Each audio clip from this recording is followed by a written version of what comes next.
বিকালে রিক্সা চালায়, প্রচন্ড রোদের মধ্যে রোজা রাখছে, কলিজা শুকিয়ে গেছে, জিভটা শুকিয়ে গেছে, তারপরও এক ঢোক পানিও সে পান করে নাই। এত সাধনা করে কোন জান্নাত কামাই করছে? দেখ, অসুস্থ, উঠতেও পারে না, বসতেও পারে না, কিন্তু নামাজের সময় মাওলাকে সেজদা দিতে ভুল করে নাই। এত সাধনা করে কোন জান্নাত কামাই করছে? দেখ কত মেধা দান করছে, কত বড় শিক্ষিত। দুনিয়ার দল করলে এমপি হইতে পারতো, মিনিস্টার হইতে পারতো, কিন্তু দুনিয়ার ক্ষমতার মধ্যে লাথি মারিয়ে আমার আদর্শ ধরছে তো ধরছে, নবীর নীতি ধরছে তো ধরছে। আমার নবী কি নেতা মানছে, অন্য কাউকে নেতা মানে না।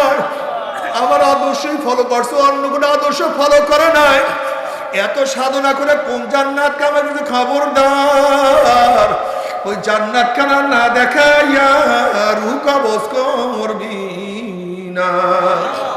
তারপরে আল্লাহর কসম করিয়া বলিয়া থুয়া গেলাম, আল্লাহ পাকের মুমিন বান্দা আমাদের যখন মৃত্যু আসার খেয়া পড়িয়া যাবে, হঠাৎ স্বপ্নের মধ্যে দেখতে পারবেন জান্নাতের দরজাগুলি টাস টাস করিয়া খুলিয়া গেছে। জান্নাতের হুর গেলমানরা জাওয়াহিরের মালা নিয়ে দাঁড়ায় রয়েছে, বলবে আল্লাহ তাখাফু ওয়ালা তাহজানু ওয়া আবশিরু বিল জান্নাতিল্লাতী কুনতুম তুআদুন। আল্লাহ পাকের মুমিন বান্দা ও ছাত্র, ও মুরব্বী, ও মহিলা, ও ধনী, ও গরিব, ও আলেম, ও মূর্খ, কোনো চিন্তা করিও না, কোনো ভয় পাইও না। এত সাধনা করে কোন জান্নাত কামাই করছো? ফজরের সময় প্রচন্ড শীত, গরম পানির কোনো ব্যবস্থা নাই, ল্যাপের মধ্যে কম্বলের মধ্যে লাঠি মারিয়া পুকুরের মধ্যে গোসল করিয়া, ঠান্ডা পানিতে গোসল করিয়া মাওলাকে সিজদা দিয়ে কোন জান্নাত কামাই করছো? আল্লাহ,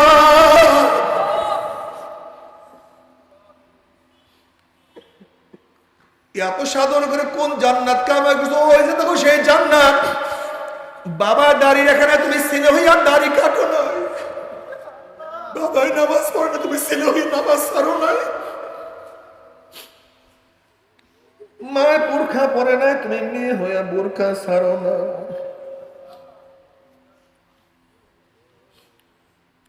পাড়ার কেউ দিনদার না, পাড়ার মধ্যে তুমি একা দিন পালন করছো। তোমার পিয়ন ঘুষ খেয়ে বিশাল বাড়ি করিয়া ফেলাইছে, তুমি ঘুষ না খাওয়ার কারণে এত বড় অফিসার হওয়া সত্ত্বেও স্ত্রীর কথা মানতে পারো না।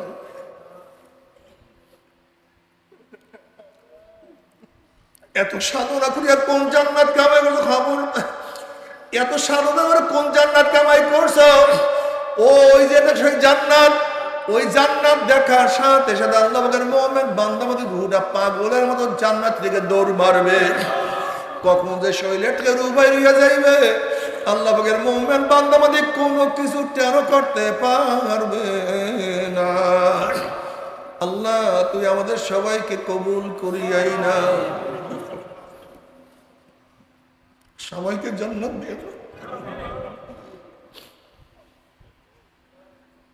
তারপরে আল্লাহ পাক হাদিসে কুরসির মধ্যে ফরমান, লা আজমাউ আলা আবদি খাউফাইনি ওয়ালা আমনাইনি, মান খাফানি ফিদ দুনিয়া মিনতু ইয়াউমাল কিয়ামাহ ওয়া মান আমিনানি ফিদ দুনিয়া খাফতু ইয়াউমাল কিয়ামাহ। আমি আমার বান্দার উপরে দুইটা ভয় এবং দুইটা অভয়কে একত্রিত করি না। যারা দুনিয়ার মধ্যে আমি মাওলাকে ভয় করবে, মওয়াতে আর ভয় নাই, কবরে আর ভয় নাই, কিয়ামতে ভয় নাই, মিজানে ভয় নাই, পুজরাতে ভয় নাই। আল্লাহ মাফ করিয়া দাও। কিন্তু আমার বেনামাজি বাবারা, হারাম করার দলেরা, আমার বেপরদা মা বোনেরা, সুদ করার দলেরা, ঘুষ করার দলেরা, গাঁদাসিনী ভাইরা, মদ পান করার ভাইরা, বাবারা আমার ফের রাগ করেন। হে দুনিয়াদার পাগলে, আমার ফের রাগ করি ওরা। রে বাবা, তুমি তোমার কবরে রওনা করছো, আমি আমার কবরে রওনা করছি। তুমি তোমার কবরের জবাব দেবা, আমি আমার কবরের জবাব দেব। কিন্তু খবরদার, হিসাব নিকাশ না মিলাইয়া কেউ মাওলার কবরে যাইও না। নাফরমান, বদমাশ, বেঈমান যখন মৃত্যু আসার খাইয়া পড়িয়া যাবে, আল্লাহ পাক ডাক দে ফেরেশতারা, নাফরমান নামাজ কাজা করিয়া, রোজা সারিয়া দিয়া, বেপরদা জিনার মধ্যে লিপ্ত হইয়া, দাড়ি কাটিয়া, সুদ ঘুষ গ্রহণ করিয়া, নামাজ না পড়িয়া, রোজা সারিয়া কোন জাহান্নাম কামাই করছে, ওই জাহান্নাম খানা না দেখাইয়া রুহটাকে কবজ করিস না, ওর ঠিকানা দেখাইয়া দে, ওর ঠিকানা দেখাইয়া দে কোন জাহান্নাম কামাই করছে। আল্লাহর কসম করিয়া বলিয়া তুই গেলাম নাফরমান বদমাশ বেঈমান, হঠাৎ শব্দের মধ্যে দেখতে পারবে জাহান্নামের দরজাগুলি টাস টাস করে খুলিয়া গেছে, জাহান্নামের আগুন ধাউ দাউ ধাউ দাউ ধাউ দাউ করে জ্বলতে আছে। আজরাইলের মাথা আসমানে, পাও তার জমিনে, এক হাত মাসিক আর এক হাত মাগরিবে। নীল রঙের দিঘির মতো বড় বড় দুটা চোখ, আল্লাহ মাফ করিয়া দাও। গোটা দুনিয়া বরাবর বিশাল একটা শরীর, সমস্ত শরীরের মধ্যে লম্বা লম্বা কালো কালো পশম, আবার সমস্ত পশমের গোড়া দিয়ে শুধু আগুনের সিল্কি বাইর হইতে আছে। এই অবস্থা দেখি আর নাফরমান রূহ আর বাইর হইতে চাইবে না, রূহটা থরথর থরথর করে কাঁপতে থাকবে। আজরাইল আলাইহিস সালাতু ওয়াস সালাম গোশাই রূহটার উপরে এমন জোরে থাবা মারবে, আবার তোরে কলিজার রগগুলি সিরিয়া সিরিয়া নিয়ে যাইবে। এই দুনিয়াতে তোমাকে আমাকে আর কেউ রাখতে পারবে না। আমার মাওলায় দুইটা ভয় এবং দুইটা অভয়কে একত্রিত করে না। যারা দুনিয়ার মধ্যে আমার মাওলাকে ভয় করে নাই, মৌয়াতে ভয়, কবরে মারাত্মক ভয়। নবী আলাইহিস সালাতু ওয়াস সালাম ফরমান, কোন কোন নাফরমানের কবরের দুই পাশে মাটি এত জোরে চাপ মারবে, চাপের চড়ে এক পাজরের হাড্ডি আর এক পাজরে লাগাইয়া ফেলাইবে। বাবার আসলে তোমার আমার কবরের কোনোই ভয় নাই রে বাবা। বুখারীর মধ্যে রওয়ায়াত আছে, আসমা বিনত আবু বকর রাদিয়াল্লাহু আনহুমা রওয়ায়াত করেন, নবী আলাইহিস সালাতু ওয়াস সালাম খুতবা দেওয়ার জন্য, বয়ান করার জন্য দাঁড়াইলেন। নবী আলাইহিস সালাতু ওয়াস সালাম যখনই কবরের বয়ান শুরু করছেন, দাজ্জাল মুসলিমুনা দাজ্জাতান আল্লাহ, যখনই কবরের বয়ান শুরু করছেন, সাহাবাদের মধ্যে, মুসলমানদের মধ্যে এমন চিল্লাচিল্লি শুরু হয়ে গেছে, হায়রাত শুরু হয়ে গেছে, এত কান্নাকাটি শুরু হয়ে গেছে।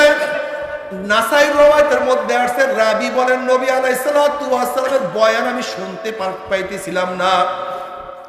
মুসলমানদের চিল্লাচিল্লি কান্নাকাটির কারণে নবী কি বয়ান করতেছিলেন সেটা আমার কানে আসতেছিল না। যখন নবীর বয়ান শেষ হয়ে গেল, পরিস্থিতি ঠান্ডা হয়ে গেছে। আমি একজনের কাছে প্রশ্ন করছি, ভাই নবী এমন কি বয়ান করছে, সাহাবাদের মধ্যে এরকম অবস্থা কেন? তখন এই কাছের ব্যক্তি বলতে আছে, নবী বয়ান করছে অচিরি কবরের মধ্যে দাজ্জালের ফিতনার মতো ফিতনার সম্মুখীন হইতে হবে। শুধু এতটুকু বয়ান শোনার সাথে সাথে সাহাবাদের মধ্যে চিল্লাচিল্লি কান্নাকাটি শুরু হয়ে গেছে।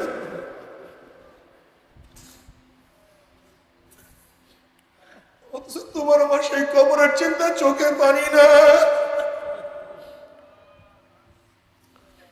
অথচ উসমান গনি রাদিয়াল্লাহু তাআলা, যিনি আল্লাহর নবীর পবিত্র জবানে বারবার জান্নাতের সুসংবাদ পাইছেন, এই উসমান গনি রাদিয়াল্লাহু তাআলা কবর দেখলে এমন ভাবে কান্নাকাটি করতেন, দাড়ি মোবারক ভিজিয়া ভিজিয়া পানি পড়তে থাকতো।